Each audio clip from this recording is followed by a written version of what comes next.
Have you ever had a rupture, Comstock? No. I've never had a rupture. Easiest advertising campaign I ever ran was for a rupture harness. It's not hard to sell a harness to a ruptured man. I believe you, Mr. Clue. If you've had a rupture, you'll try anything once. What has suddenly put ruptures into your head? We're supposed to be selling cosmetics. April Dew Cosmetics. I was thinking about pain. Pain. The advertiser's best friend. Women will suffer, Comstock. They will suffer. A man is a craven coward compared to a woman who's trying to be beautiful. Oh, but you should know that. Why should I know that, Mr. Clue? Well, you're a poet, aren't you? Damn it, I thought poets were experts on women.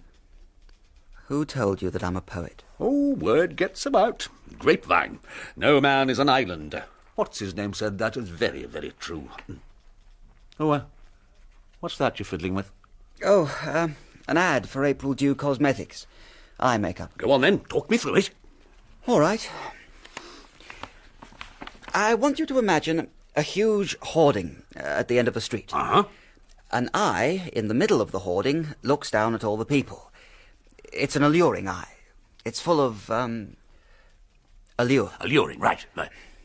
The caption says, "Beauty where it belongs, in the eye of the beholder." Beauty where it belongs. Is it a bit obscure, maybe? Oh, not bad, though.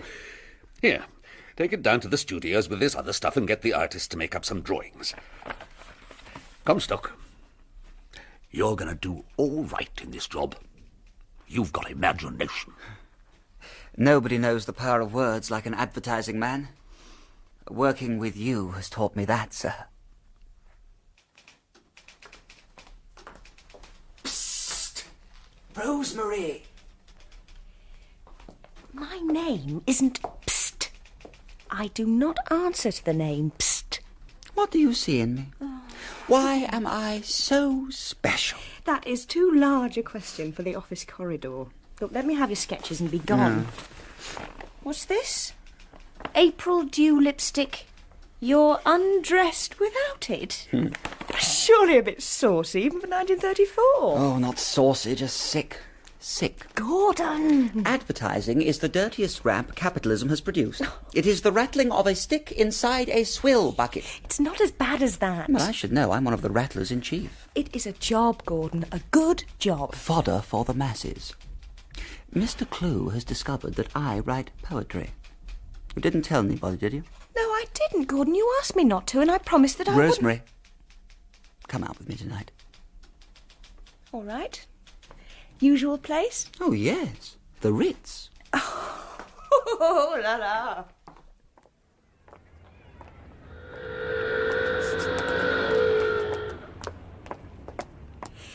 Gordon, how did they discover that you write poetry?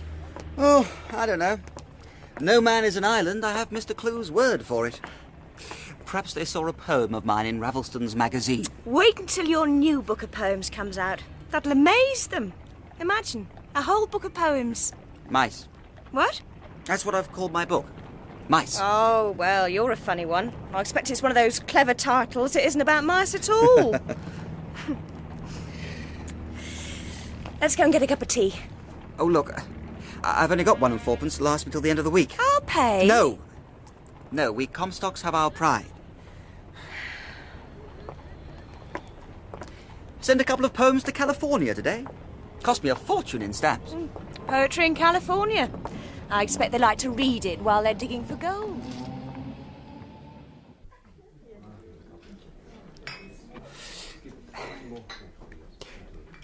As a matter of fact, Rosemary, there's something I want to tell you. Not an easy thing to explain, really. Well, go on. You are a poet. I'm leaving the firm. You're leaving the New Albion? Yes. I thought you were doing well. The job is destroying me. But they gave you a rise. I know they gave me a rise. That's partly why I'm going. Well, that's a very peculiar reason for quitting, because they gave you a rise. If I stay on at the New Albion, I'll be trapped there forever. Anyway, I never really thought of any job as permanent.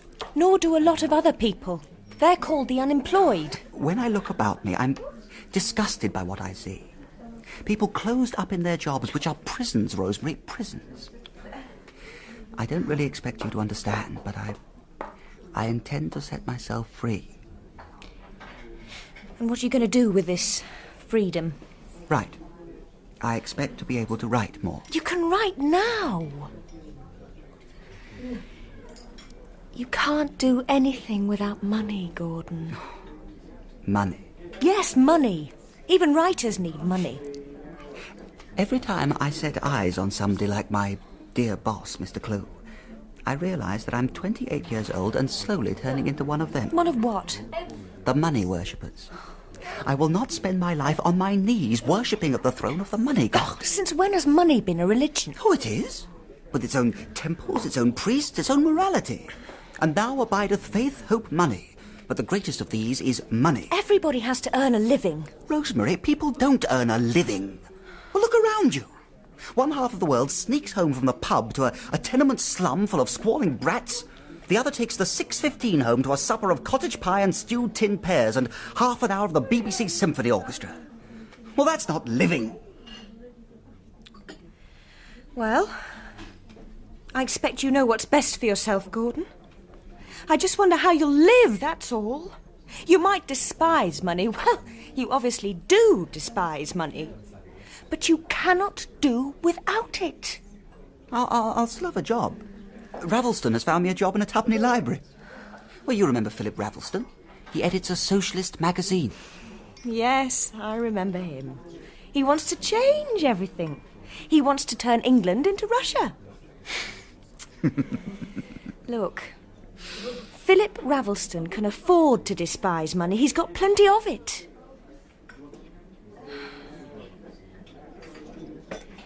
It's stuffy in here. Shall we go? Where? Outside, of course.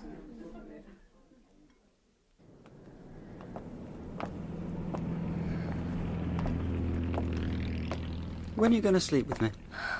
I don't know. Don't ask me that question.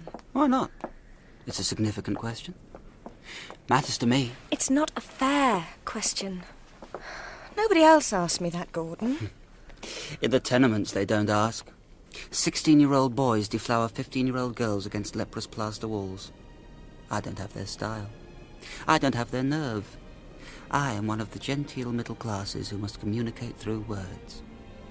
When will you sleep with me? I'm not answering you.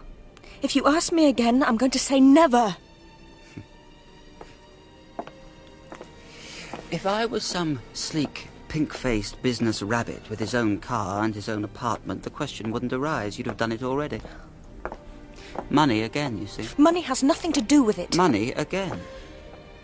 I have no money and cannot take you where we will be tight and warm against each other. For us, it has to be like this. Under a street lamp in the freezing cold.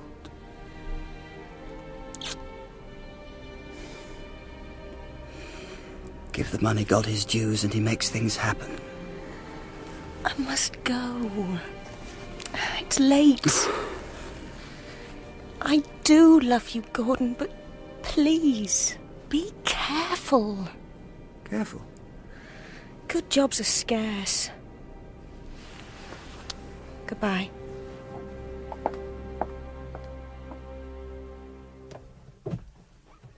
Shh. Go easy with that trunk or she'll hear us. Doesn't matter. It's your room, old chap. You can bring in what you like. Ravelston, old chap. We are dealing with one of the landladies of England. Gentlemen may not cook in their rooms. It is not hygienic and there is a risk of fire. Do we want her to see this paraffin stove? We do not. There you are. Feast your eyes on the glorious decadence of that. Is this all of it?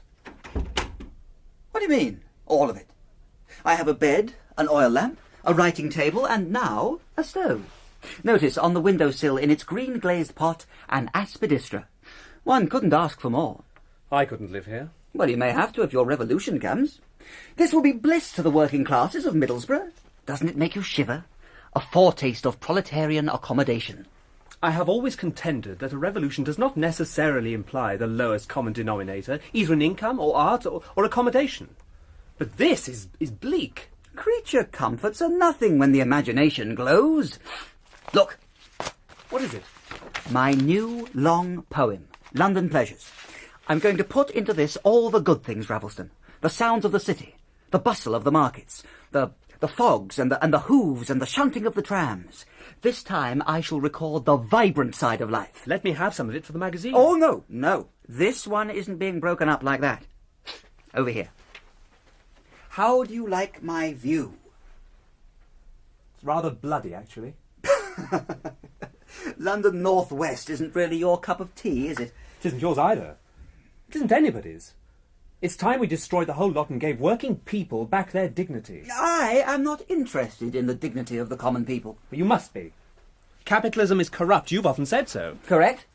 If you were consistent, you would join a political party and try to do something about it. Ravelston, no offence, but only the rich like you can afford specific aims, not a mouse like me.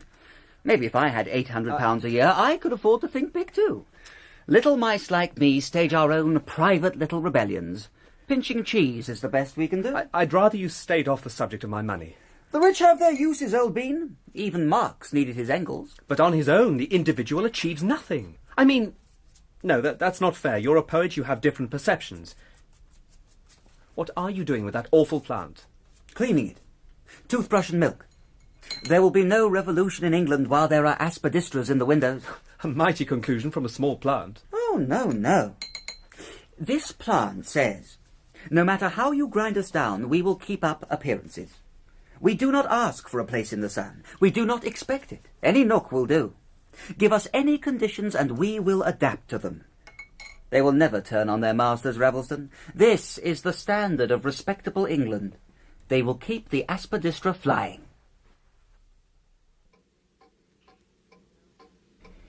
So, how is your job at the tea shop, Julia? It keeps me busy. I can't complain. You mean you don't complain? You never were the complaining sort, Julia. What good does complaining do? Oh, I don't know. They say a creaking door gets itself oiled. Julia, can you lend me some money? I quit my job at the New Albion 3 months ago and You've given up another job. You don't sound surprised. Why? Julia, it isn't easy for me to put into words what I feel about the world around me. Especially not to your sister. I thought words came easily to you. That's why you want to be a poet. I shall be a poet. Meanwhile, I need a few shillings to get my coat out of the pawn shop. The pawn shop? Winter is a-coming in. Gordon, the thought of you having your coat in the pawn shop would have your father turning in his grave. How can you be like this after he made so many sacrifices for you? You are always the one with brains. Why do you always use them to disappoint people? Don't stop, Julia. I deserve it. What's the use? You don't care? I think there was too much love wasted on you, Gordon. If you knew what it cost him to send you to that school... Oh, I know. The greatest cruelty you can inflict on a child is to send him to a school among children richer than himself. Father did it to give you opportunities other people never get. I understand. That is not how the money god works, however. The money god makes you despise people. It makes you pray that your father will not come to see you at school and embarrass you with half-crowns when the other boys are getting 10 bob. If you knew what that half-crown cost him... How much do you want? 2 shillings? Take 5. Thank you. Like a true Comstock, I could only borrow within the bosom of the family. I get paid on Friday. See you then. I thought you had no work. Oh, dingy bookshop. Half as much money for longer hours. It's called going down in the world.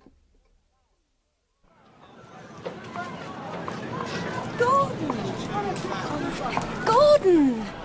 What are you doing here? Rosemary. Well, I knew it was you. Who else would bring a notebook and a pencil to a market? And you needn't stare at me like that. You've seen me before. Well, not recently.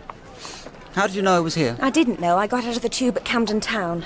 Coming to see you, actually. Why didn't you come before? Why did you write me that beastly letter?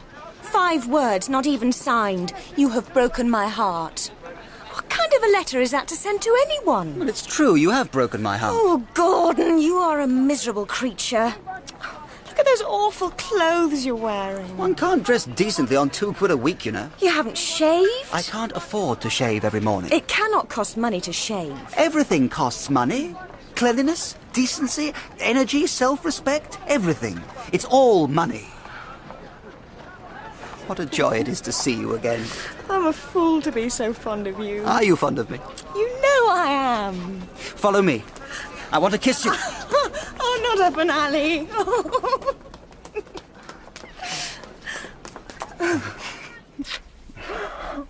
Fancy being kissed by a man who hasn't even shaved.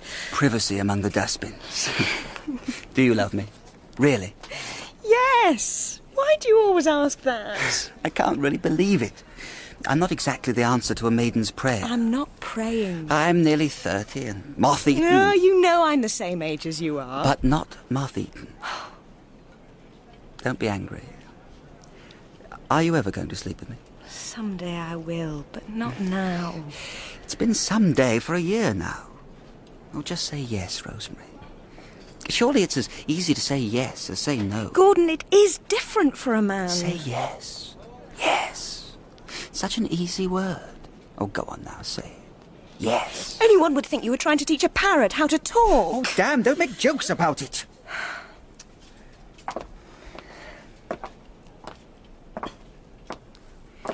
This is all we ever do. Walk the streets. If I had 2,000 a year, things would be different, I can tell you. If you had 2,000 a year, you'd be somebody else. And you'd like me better, wouldn't you? Oh, what's the good of talking about it? No, it's true, though. You've got this money business at the bottom of your heart. Every woman's got it. You wish I was in a good job, don't you? Back at the New Albion. Look, I don't want you to go back to the New Albion, but I'd like you to be earning more, yes. Women. What does women mean? They make nonsense of all our ideas. Every woman makes one pay the same price. Chuck away your independence and suck the blacking off the boss's boots. That's what women say. Oh, and buy me a better fur coat than the woman next door. Every man you see has some blasted woman hanging round his neck like a mermaid, dragging him down to some beastly little semi-detached villa in Putney with hire purchase furniture and an Aspidistra in the window. It's women who make all progress impossible. Have you finished? Not that I believe in progress anyway. Oh, what utter bilge you do talk. Gordon, women didn't invent money. It doesn't matter who invented it. Women keep it going. The women and their Putney villas and fur coats and their babies and their damned Aspidistras. Good and evil don't exist in a woman's mind. It's money and no money. That's all there is. Gordon, you are such a quaint old thing. I can't help loving you.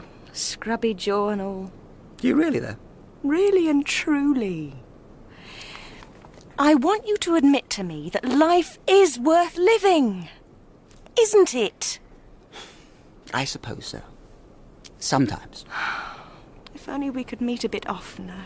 I don't see you now for weeks on end. I know. It's bloody, as Ravelston would say. How is your writing? I can't work anymore. Up there in my room, all I'm fit for in the evenings is wrapping up in a quilt and reading Sherlock Holmes. Let's get away some Sunday into the country. We'll walk for miles and miles and then have dinner at a pub. Oh, shall we?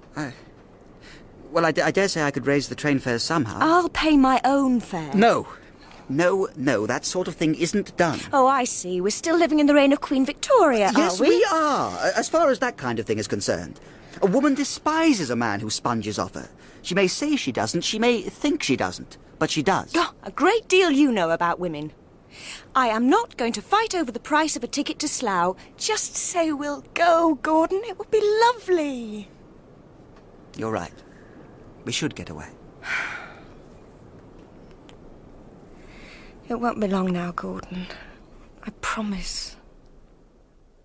We're printing that poem of yours in next week's issue of the magazine. Which one? The one about the dying prostitute. We thought it worked rather well. It's a parody, you know. Of what? The dying prostitute is really the little match girl in Hans Andersen's story. Oh, don't look so horrified, Ravelston. I am horrified. Is nothing sacred? Who wants poetry nowadays? Nobody. Writing is balls. I'm sick of sitting in a corner torturing a nerve that won't even respond anymore. The Times literary supplement said that mice showed exceptional promise. Oh, mice. It's dead. Poetry doesn't sell, we all know that. I didn't mean that. I mean the poems themselves are dead. Everything I write is like that. Lifeless, gutless. Not necessarily ugly or vulgar, just dead. My poems are dead because I'm dead. You're dead. We're all dead. Dead people in a dying world. Oof, not much life in the beer either.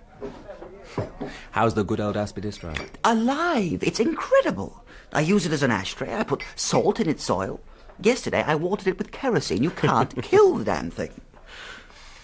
We're having a rally on Saturday. I want you to come, Gordon. Oh, that'll be jolly good fun. It's time you read Marx and took some action against the fascists. Oh, socialism makes me yawn. There's no alternative. Well, nobody wants it. Nobody who sees what it would really mean. Which is what? Communal kitchens, free abortion clinics, and community hikes from Marx Hostel to Lenin Hostel. Propaganda, you know better than that. Oh, Ravelston, I don't care. If the whole of England was starving except myself and the people I care about, I wouldn't give a damn. I just don't believe that. Listen, I walk the streets of London crying out that it's a city of the dead and I wish that war would break out and blow it all to bits. And you know all that means? It means my wages are £2 and I wish they were 5. Every ideology is a reflection of economic circumstances. Marx, you only understand it out of Marx. What does it actually feel like to crawl along on £2 a week? Quite a hardship, I expect. Oh, not hardship. Nothing so decent as hardship. It's a sneaking, squalid subworld one lives in, a spiritual sewer. Makes people hate you to know that you've no money. Surely not hate exactly. Well, they do, and they're right. You are hateful. A woman hates the sight of you if you've no money. Oh, well. You want another beer? No, thanks. It's my turn to buy. How can you be attractive to a girl when you can't even wear decent clothes or take her out for dinner or into the country for the day? If you haven't got money, there isn't even anywhere you can meet.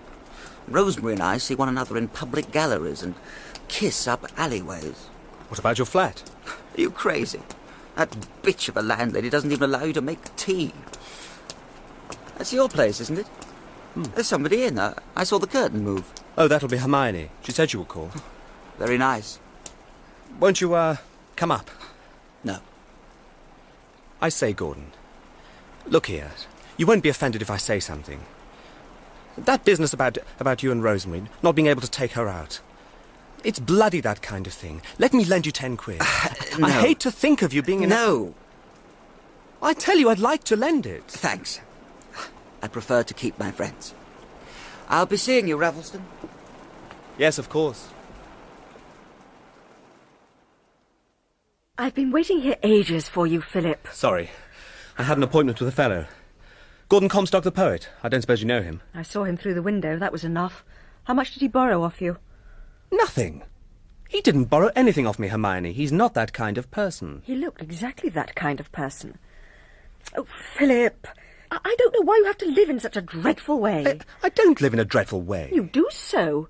Pretending you're poor and living in 3 poky rooms with no servants and going about with flea-bag poets. I do not see why you must actually make friends with the lower classes. Hermione. You can actually help them from a distance, can't you? Please don't call them the lower classes. Well, they are the lower classes, aren't they? The working classes. Huh. They're not the only ones who work jolly hard, you know. I rang Modigliani's. How'd you like the sound of a grilled rump steak and half a bottle of Beaujolais? Half a bottle? That's not like you, Hermione. Oh, it's like magic. Can you believe we're only 20 miles out of London? Oh, my head's gone light. The mixture is too rich for my lungs. They need soot. Oh, shame on you, Gordon. You're a poet. You should be glowing. I am glowing. You sound like a town mouse. Rosemary, I am glowing. If it was dark, you would see me glowing. No, I saw a rabbit. let go of my arm. Sorry. Oh, it was such a little thing. Did you see it? Was it bobtail, cottontail, or Flo? Isn't it funny how they look at you sideways? I'd forgotten that. Oh, it's 10 years since I saw a rabbit. Maybe even 20. And that hasn't got anything to do with being rich or poor, Gordon. It's just plain laziness. The rabbits are here. I just couldn't be bothered to come out and look at them.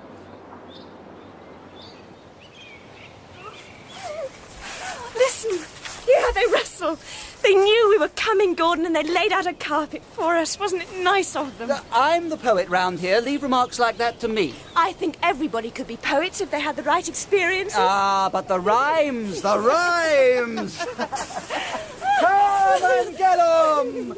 Giant-sized true wheat breakfast flakes. Free! That's just what they're like. Crunch some for lunch. Look, it's got ears. Gordon, a tree with ears. By Jove, that is odd. What is that stuff growing out from the trunk? Fungus, my dear. The tree isn't listening to you. It's decaying. Like you. You have 3 grey hairs on the crown of your head. I'm nearly 30. In that case, it's time we had something to eat.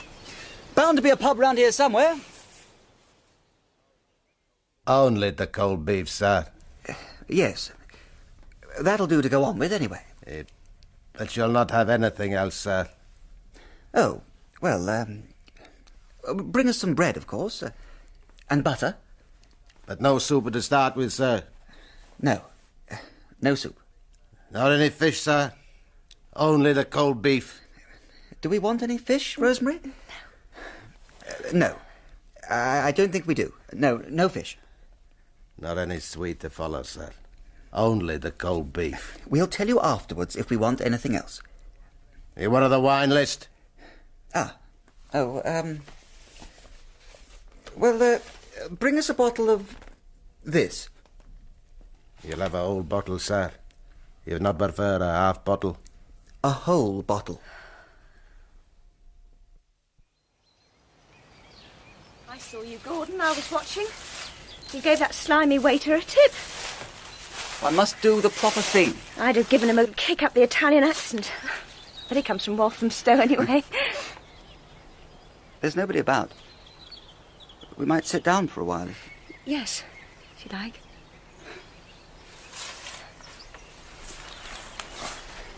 I should have brought a Macintosh. Never think of these things. Doesn't matter. The ground's quite dry. You do like me, don't you, Rosemary? I love you, Gordon. Well, you're going to be nice to me, aren't you? Expect so. Please, would you take off your clothes? Yes, if you like.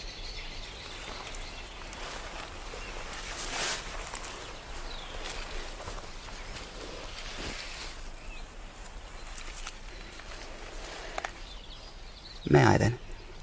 Yes, but... No buts. But nothing.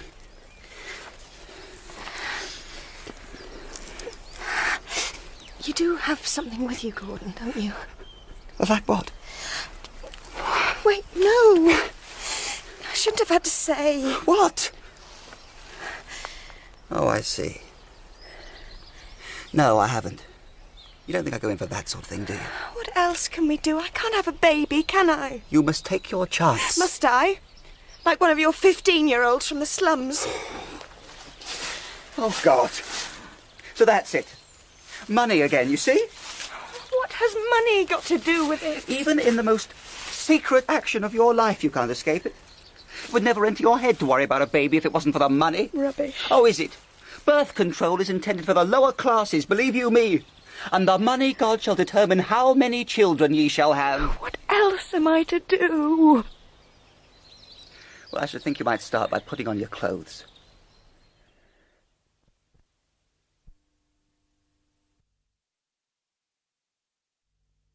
Are you still angry with me? No, I was never angry with you. You're not to blame. Well, I'm sorry I disappointed you. Things went wrong somehow. I couldn't help it. Cold feet. Doesn't matter. Another time it'll be all right. I've decided that too. Doesn't matter. What? The baby. I'll risk it. You can do what you like with me. Now? I meant to anyway before I came out this morning. Loving you is the most important thing in my life, Gordon. Some other time. But I thought that... I know. But it's all different now. The meal was 6.11. I've got 18 pence change. I find it difficult to make love when I have 18 pence to my name. Oh, I see. I doubt it. I don't think it's widely understood that one is not a full human being unless one has money in one's pocket. Well, I'll see you in the week then. Expect so. Oh, here, I bought you these. Thanks for today.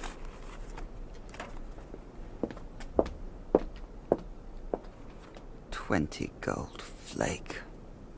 Damn and blast. 20 gold flake. Oh, ye money gods. Thou shalt not sin against the Aspidistra. The earth is ploughed, ships sail, miners sweat in dripping tunnels underground. Little clerks hurry for the 8:15 because we obey the pink-faced masters of the world, the upper crust, the welter of sleek young rabbits in 1,000-guinea motor cars, golfing stockbrokers, cosmopolitan financiers, chancery lawyers and fashionable Nancy boys, bankers, newspaper peers, novelists of all four sexes, American pugilists, lady aviators, film stars, bishops, titled poets and Chicago gorillas. Master, your loyal servants, the fraternity of the Aspidistra, we salute you.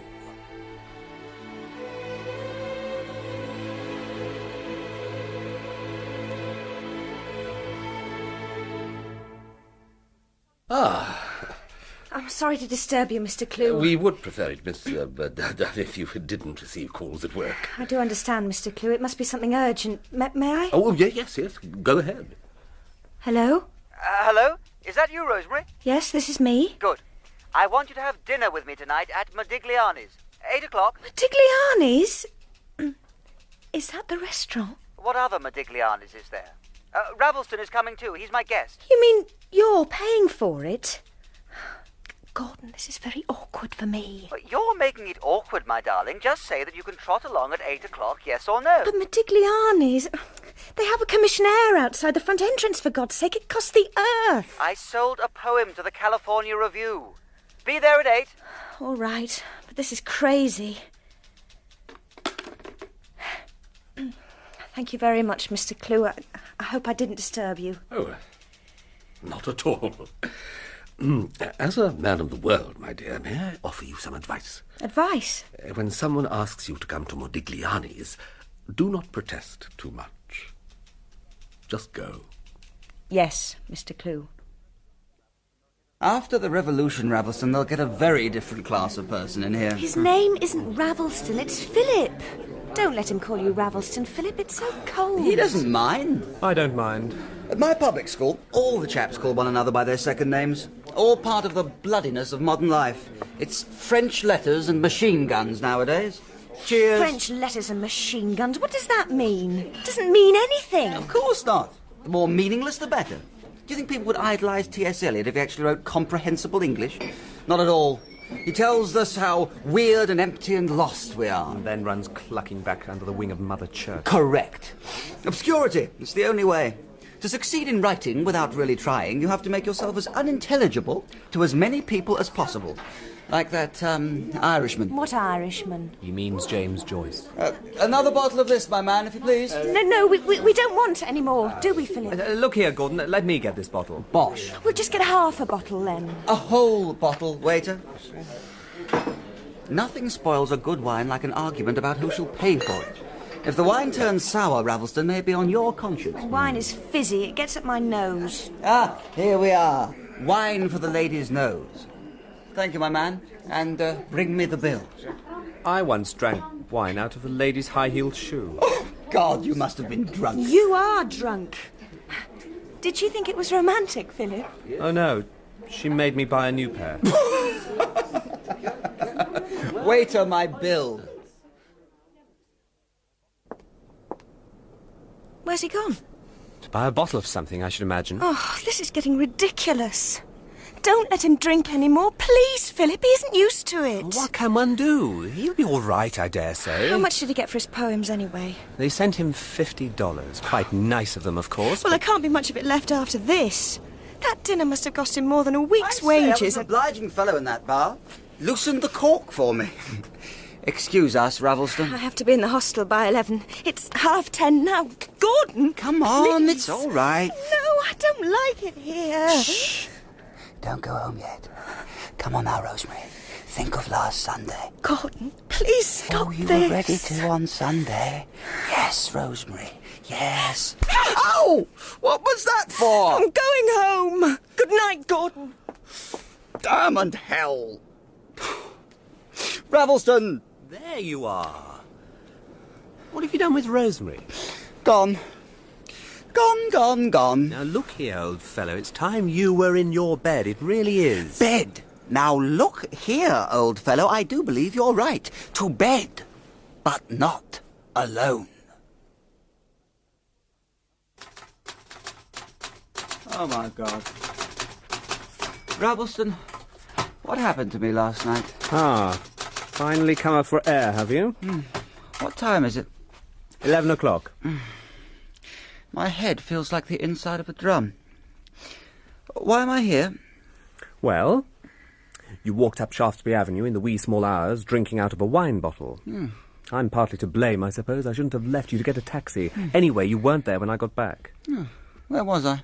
Arranging a good time for us both with two little London match girls called Dora and Barbara. Oh, Struth. You might have been all right if you hadn't struck a policeman. That's when I found you. Oh, I couldn't have done that. Oh, you probably touched his hat. That qualifies as assault. The worst of it is you made the papers. Oh, no. There it is. Read all about it. Bookseller's assistant in disgraceful fracas and all that. I hate to pile on the misery, but your landlady has thrown you out. So has that bookshop you worked for. You haven't got a job. Oh, blast. All that money. Everything's gone. Even the £5 I set aside for Julia. I can give you a bit of help with money. Oh, what makes you think I can sponge off you like that, Ravelston? Oh, talk sense. Where else can you go? Into the gutter. It's where I belong. The sooner I get there, the better. Get a job, then you can pay me back. What a life. Good morning, sir. What can I do for you? I'd like to speak to the manager of the bookshop, please. Oh, you're looking at the manager. Oh. Well, to be frank, I'm not a customer, really. I'm an author myself. Ah. A poet. Quite a bit of experience of working with books, one way and another. And? Well, how can I help? I'm looking for work, if you have a vacancy. I understand. Mr... Comstock. Gordon Comstock. But the fact is that no one reads the better class of literature these days. If it wasn't for the tuppenny libraries, we couldn't keep going. And staff? Oh, well, staff is expensive, Mr. Comstock. I'm sure it must be. Thank you. Goodbye, sir.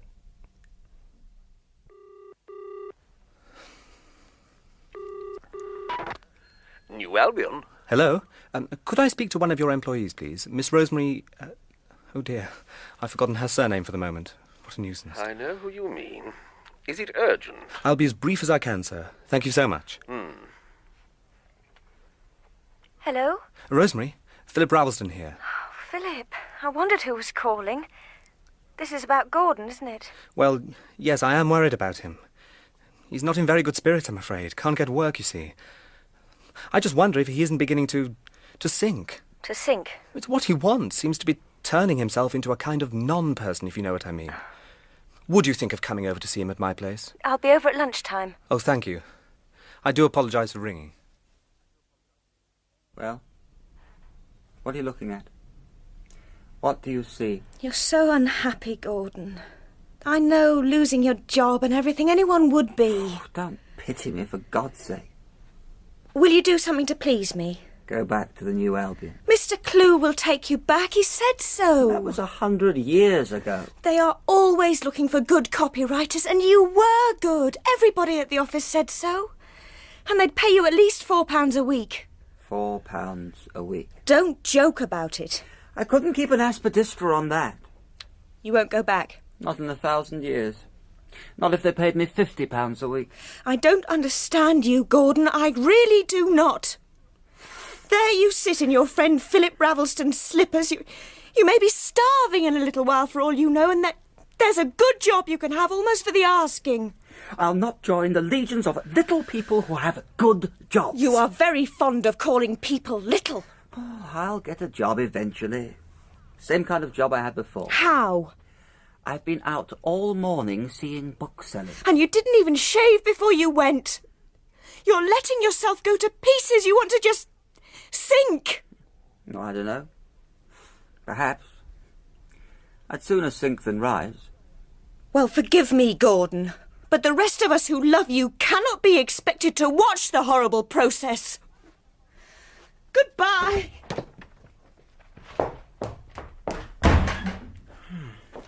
What did you say to her? Gordon, she actually ran out of the house. Here, have your slippers. Too big for me, anyway. You're packing. Oh, no offence, old chap, but I have to be on my own. Where are you going? Many thanks for your hospitality. Do the same for you someday. Isn't it amazing how quickly one can pack? Where are you going? Where am I going? Oh, nowhere specific. We shall have to see. Where have you been? You just disappeared off the face of the earth. I know, Julia, I know. Anything might have happened to you, Gordon. I didn't know where you were. I went underground. Under the ground. A girl was here about you, Rosemary. I had to tell her I didn't know where you live. It seemed an awful thing for a sister to have to say. Imagine a sister who doesn't know where her brother is. Well, where do you live? Near Lambeth Cut. And what's it like? Julia, I live in a wedge-shaped room. It's the shape of a piece of cheese. It doesn't sound like much of a place. It's a slum. You finally succeeded in being a failure, then. I must go. Here, take this half-crown. Part of what I owe you. I don't want it. Keep it. She seemed very fond of you, that girl. Woman, really, she wasn't that young. I can't see why she's fond of you. I am too, of course, but I'm family. Keep the half-crown, Gordon. I have a job. 30 bob a week. It suits me. I earn more than that. I work for a mean little dwarf called Mr. Cheeseman. He runs a tuppenny library. We have 4 kinds of customers. Mr. Crime, Mr. Sex, Mr. Wild West, and Miss Romance. No highbrow stuff. I take 2pence for every book, stamp their cards, and stop thieves. Also, prospects of advancement are absolutely nil. Gordon, what shall I say to her, that girl, if she comes again? Make her some tea. Any good books for sale, my good fellow? Ravelston! You sly old devil! I wasn't sure whether this was your humble place of employment. Oh, this is it. A proper little palace of learning. You wouldn't believe it, but the owner specialises in rare books, Morocco bindings and all that. Look, hang on, I'll get my coat. I like to get out at lunchtime. You lock up. He trusts you with the keys. Honest face. You know how he gets his books? He reads the deaths columns in the papers until he finds a clergyman. Then he phones the widow and makes her an offer. Oh, I say, that is grim. Shoot him when the revolution comes. And how is your own protest coming along? Your personal vendetta against money? You think I'm a bloody fool, don't you? Just mistaken. Refusing to make money is not the way to achieve anything. I have my poems, plus a slim hold on... On what?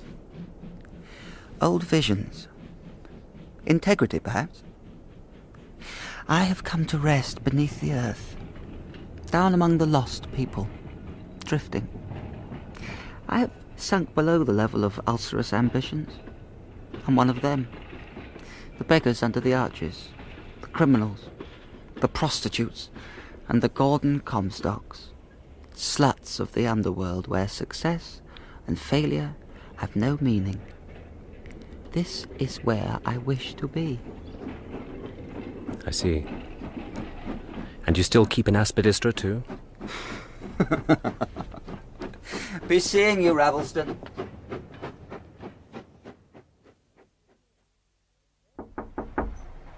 Gordon? Yes? In here. It's me. The door isn't locked. It's only me.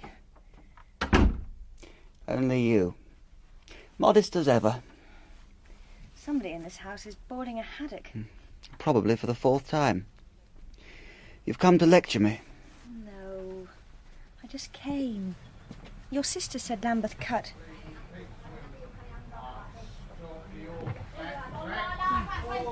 Interesting neighbourhood.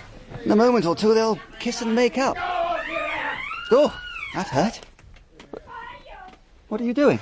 Lying down beside you, but... Oh, something sticking into me. A wad of papers. That wad of papers is my long poem. Gordon.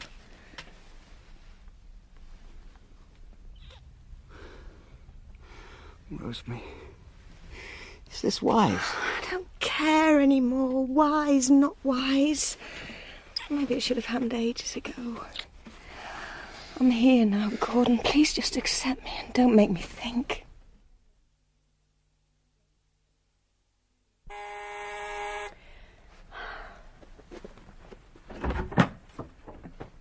Hello there. Yes? Who are you? Comstock's the name. You're Hermione. Gordon? I say, look who it is. Try not to sound as if you've seen a ghost, Ravelston. We're not that pale. This is Hermione Slater. How do you do? Charmed. I think I'll just go... Oh, no need, Hermione, on my account. Sit tight. If you insist. Oh, I do insist. I have just crawled out from under my flat stone to deliver a book to our common friend here. Nice of you to send it, Philip, old chap, but I no longer do reviews. Oh, come on, for the magazine, Gordon. You can do it as well as anyone can. No, my reading has come down a peg or two. Do you read The Magnet, Miss Slater? No. I was going to advise you not to miss next week's story about the invaders from, Mars, I think. It's the latest episode. Is it really? It really is. Are you keeping well, Philip? Yes, and you? Oh, as you find me. And what about Rosemary? How's she? Well, of course, as you know, we don't see eye to eye on the meaning of life. Makes things awkward. I find, Miss Slater, that a relationship can only last if it is sufficiently well funded. Money, in short. I haven't seen her for 6 weeks, Ravelston. There's the book. All the best, folks, and tally-ho, Miss Slater. Philip, he is a funny one. He tries hard, but he hasn't quite managed to get rid of all his dignity. God help Rosemary, whoever she is. Rosemary, what are you doing here? Hello, Gordon. Didn't expect to see you. No. You wouldn't come to see me, would you? I'd wait until Kingdom Come before that happened. I wrote the last letter. And your conscience is clear. Let's not fight. How'd you like my latest ideas about book display? Very creative, wouldn't you say? I'm going to have a baby. Oh. God. I know what you mean. But we only did it once. Once was enough. Hello. Not a very nice day, is it? Something with a murder in it this time, please. Over there. Over where? It's all changed. Under crime. It's full of bloody murders. Here, look, this is a good one. I'll stamp it for you. What is it? The Corpse Without a Face. Oh, no, I don't think so. I'll have this one. Thank you. Yes. Bye-bye. Thank you. Goodbye. Rosemary, what are we going to do about this? I'll lose my job, of course, but isn't that so much? It's my people finding out my mother is Oh, just... family. What a cursed incubus it is. It isn't their fault. We can't blame anybody else. What a hell of a turn-up. I mean, who'd have thought of this? They've always been good to me. But it's different with a thing like this. We'll have to get married, I suppose. Shall we? Well, you want to marry me, don't you? You must decide for yourself. That's a funny answer. Only because I know it's against your ideas to marry. There is another way. A girl at the studio has a friend who had it done for only £5. Had what done? You really don't know very much, do you, Gordon? Had the baby removed. £5? Yes. It's not born yet, and it has a price on it already. In a manner of speaking. It's disgusting. Whatever else happens, we are not doing that. I am not having the baby unless I am married. I'll marry you. I'd sooner cut off my right hand than do a thing like that. We're closed. Go away. All right, Gov. I'll marry you. I couldn't support myself. I know you hate to be tied to a steady job, but I couldn't support myself. You don't earn much. So it comes down to this. Either I marry you and go back to the advertising agency, or you go to one of those filthy doctors and get yourself seen to for £5. You managed to make it sound very like blackmail. Stating facts. Honestly, I came here meaning to be fair. I don't blame you, Gordon. I know you're not blaming me. I'm blaming me. I'll have the baby anyway. I will. Marry me or don't, just as you like, but I'll have it anyway. I'm not going to say marry me or the baby dies. I'll go back home, have it at home. Oh, dear God, this is all such a clutter. Are you telling me you wouldn't like me to go back to the New Albion and get married? You won't, will you? You want to see me earning a decent income again with £4.10 a week and an Aspidistra in the jolly old window. That's what you would like. That's all it is, Gordon. Something I'd like to see happening. But only you can make it happen. I can't.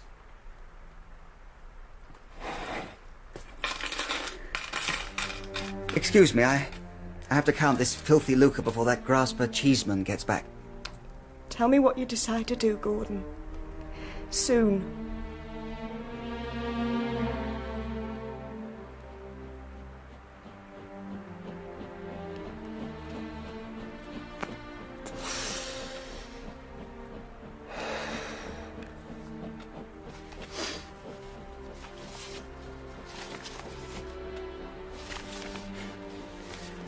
Oh, dear. I surrender.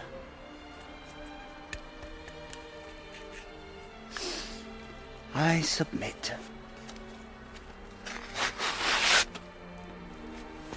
Goodbye, London pleasures. Goodbye.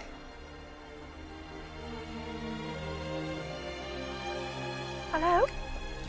Miss Rosemary Waterlow, please. She lives in room 15. Oh, hold the line, please. Why should you be thin and white and have that washed-out feeling? Just take hot Bovex every night. Invigorating. Healing. In the name of heaven, what drivel. Gordon, who are you speaking to? Oh, Rosemary. Nobody, I was just reading an advertisement on the railway arches. How are you? Not bad, Gordon. Listen, I've thought things over and I think I'll go and see Mr. Clue in the morning. Are you there? Yes. I'm assuming they'll give me a job. There must be a chance after what old Clue said to you. But go nicely dressed, Gordon, won't you? It might make all the difference. Suppose so. My suit's in the pawn shop. Ravelston will lend me the money. Never mind, Ravelston. I'll lend you the money. Keep debts in the family. What was that? Doesn't matter. And get a hat, too, won't you? Good Lord, I haven't worn a hat for 2 years. But it does look more businesslike, doesn't it? Rosemary, I do not intend to turn up like a tramp. Will I see you tonight? Yes. But not at Modigliani's. Comstock, a good advertising man always tests out his ideas. Breathe into your palm. Well? Well, what? Is anything supposed to happen? It's a breath test. Doesn't it bring back stale memories of this morning's breakfast? Last night's tea, even. I thought it was a new way to take snuff. I'm serious about this one, Comstock. It'll work. Look. Can you pass the palm test? With Listerine, you're sure? Oh, I see. The idea is to get the whole country smelling their palms. I have to go now, Mr. Clue. My appointment is for 2:00, if you remember. What appointment? I arranged it with you a few days ago. Oh, yes. Breathe into your palm before you go. Damn it, Ravelston, what kind of a best man are you? The clerk says we need another witness. Who? Anybody. I say! You there? You speaking to me, Gov? Yes. Look here. Would you like to earn half a crown? You don't have to do anything especially difficult, and it'll only take a minute. We need a witness. Where? Right here in the town hall. Gordon, that man is a tramp. Immaterial, Mrs. Comstock. The rules aren't fussy. Anybody will do. Can he write? I didn't ask him whether he can write. For £0.50 I can write. Where do I put my name? Just here, sir. A mere formality, Mrs. Comstock. We understand. But rules are rules. Oh, absolutely. In my experience, if one rule is broken, then others follow, and rules are tumbling down like dominoes. Civilization itself is threatened. There. May I sincerely wish you both good luck and happiness together. Oh, I'm into that. Can I get you a taxi, Gov? No, thank you. I have one waiting. Philip's acquired a serf. I say, the fellow might develop into a very good butler. Philip, you've been so good to us. Thank you. I'm not sure that I don't envy you, rather. You should. We've got everything, haven't we, Gordon? You can see the roof of Paddington Station from the back of our flat. Yes, everything. Even an Aspidistra. What? Perverse, isn't it? But Gordon insisted. We're keeping it in the front window where everyone can see it. Now, why don't you hurry up and get married, old chap? Then you can have one too. Oh, I dare say I will. The way of all flesh. Yes, first you'll have to change the world, right, Ravelston? But not all on my own. I'm not standing here listening to politics. Come on, Gordon. Can I have the door open, please? Oh, allow me, ma'am. Sir? Thank you. Bye. Ah, nice couple, that, Gov. Yes, indeed. Very nice. Yeah, never had an honeymoon myself. Where are they going, then? The Edgware Road.